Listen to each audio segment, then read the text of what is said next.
Ukraine के Odesa port के पास एक कमर्शियल शिप पर रूसी हमले के बाद से प्रयागराज का रहने वाला 23 साल का युवक रामचंद्र दुबे लापता हो गया है। 25 तारीख की ये घटना है, 25 जुलाई की। उसके बाद कई दिन बीत चुके हैं, लेकिन तमाम प्रयास के बाद भी रामचंद्र की कोई खबर नहीं मिल पा रही है। हमारे साथ परिवार के लोग हैं। सबसे पहले रामचंद्र के पिताजी से बात कर लेते हैं, जो खुद आर्मी से रिटायर हैं। वो यहाँ पर हमारे साथ मौजूद हैं। ये बताएं, कैसे आपको खबर मिली जो पूरी घटना घटित हुई? बेटा ये खबर मिली है 1:30 बजे हुई है। लड़की गई थी हनुमान जी के दर्शन करने, उसी को खबर मिली थी जी।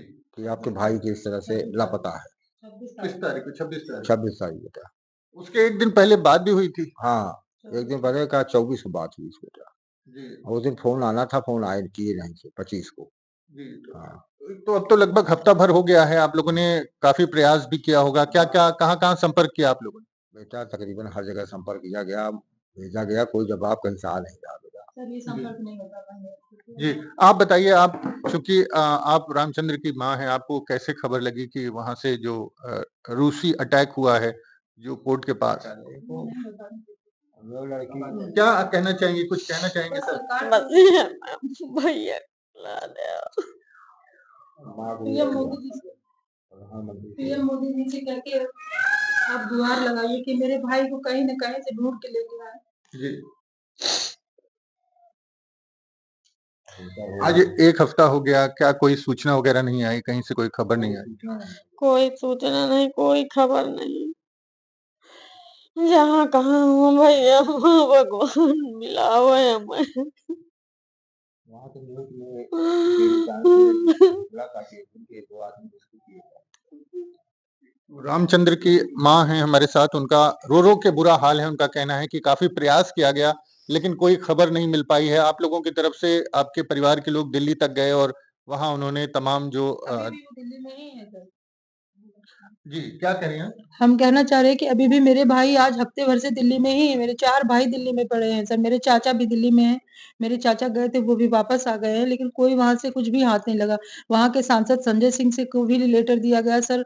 प्रवीण पटेल जी महोदय, उनको भी लेटर दिया गया। जहाँ मेरे देवर यहाँ इलाहाबाद में रह के जितने भी मेल्स हैं, जो भी बड़ी बड़ी एजेंसीज़ या जहाँ भी मेल करना चाहिए पीएम, उस पे सब जगह मेल किया गया सर। हम लोगों ने अभी नंबर निकाल के दिल्ली पे कंप्लेंट रजिस्टर कराई, वहाँ भी अभी तक सर कोई भी हमें क्लू मिल नहीं पाया है। जी, आप माँ हैं, चूँकि आप बहन हैं उनके रामचंद्र दुबे की, तो आप ये बताएँ कि आपको किस तरह से पूरी सूचना मिली और क्या-क्या घटनाक्रम घटा इस दौरान? सर हमें जो सूचना मिली कि 26 तारीख को 1:30 बजे मेरी छोटी बहन जो यहाँ रहती है, जिसकी शादी नहीं हुई है, वो गई थी बाहर, उसके पास फ़ोन आया कि आपका एजेंसी के थ्रू जो कंपनी नोएडा में है, जहाँ से उसे भेजा गया था, वहाँ से किसी एम्प्लॉयी का फ़ोन आया कि घर का कोई बड़ा हो तो आप बात कराइए।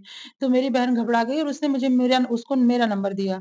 तो फिर मैंने उस पे कॉलिंग नहीं होती सर, व्हाट्सएप कॉलिंग होती है ओनली। तो मैंने उस पे कॉल लगाई 2 बार, 1 बार तो फिर बात हुई, तो उन्होंने बताया कि कल वो यूक्रेन में जो अटैक हुआ है और उसमें क्रू मेंबर में आपका भाई भी था और उसमें से वो लापता हो गए हैं। कहाँ की जो घटना है? कौन-सी पुलिस? उन्होंने बताया कि जो एजिनार रेंजर करके जो भी उड़ीसा पोर्ट पे हमला हुआ है और उसमें आपका भाई और एक दीपक कुमार करके, दीपक गुप्ता और रामचंद्र दुबे दोनों मिसिंग हो गए हैं, वो पानी में कूद गए हैं। तो हमने सर इस चीज़ से डिनाई कर दिया क्योंकि मेरा भाई 10 महीने से जॉब कर रहा है सर और सेकंड टाइम गया है, तो पानी में कूदने के चांसेस तो नहीं है सर। उस क्रू मेंबर में 9 लोग थे टोटल, जिसमें से 7 लोग बच गए, तो वही दोनों कैसे पानी में कूद गए सर?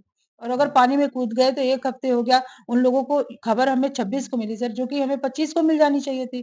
इसका मतलब इतना स्लो है कि वहाँ के कुछ भी हो रहा है, कोई किसी को पता नहीं चल रहा है, कुछ भी एजेंसी को, कंपनी को भी कुछ पता। अभी वो लोग बोले हम लोग पूरा प्रयास कर रहे हैं, आज 1 हफ्ते हो गए, कुछ भी नहीं सर हमें खबर मिल पाई है कि भाई कोई को क्या खबर नहीं हुआ दी है। जा रही है। पूरी घटना जो है ओडेसा पोर्ट के पास की है और जो शिप थी, वो शिप कहाँ से कहाँ के लिए जा रही थी? सर वो शिप जो है यूक्रेन से इस्माइल पोर्ट है वहाँ से चली थी।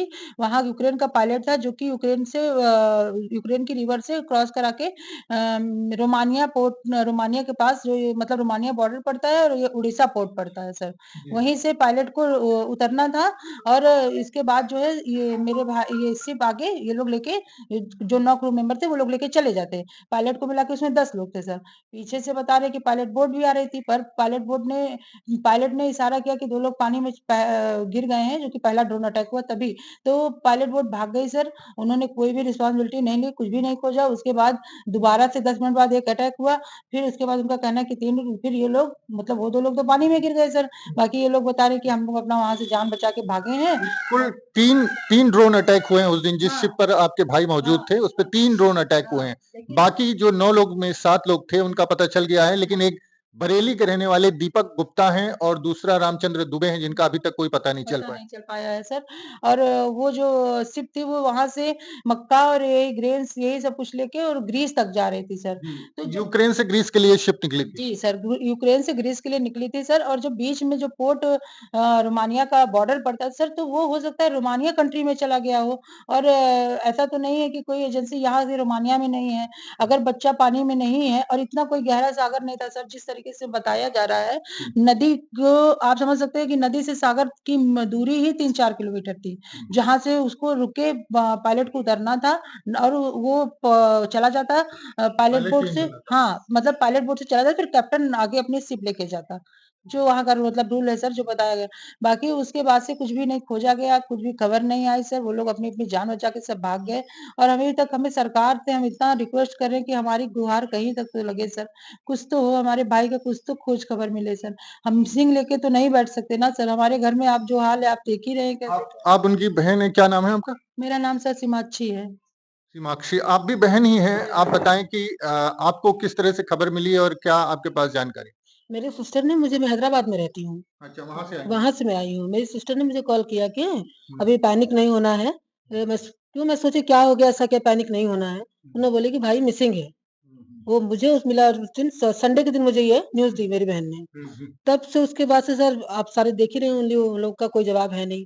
मिनिस्ट्री से भी कोई आंसर नहीं आ रहा है, बस सर्च चल रहा है, रेस्क्यू ऑपरेशन चल रहे हैं और कोई जवाब है नहीं। हम ये चाहते हैं सर कि हमारे भाई को जल्द से जल्द, अगर आपके मीडिया और न्यूज़पेपर बहुत शक्तिशाली हैं सर, बहुत शक्तिशाली हैं।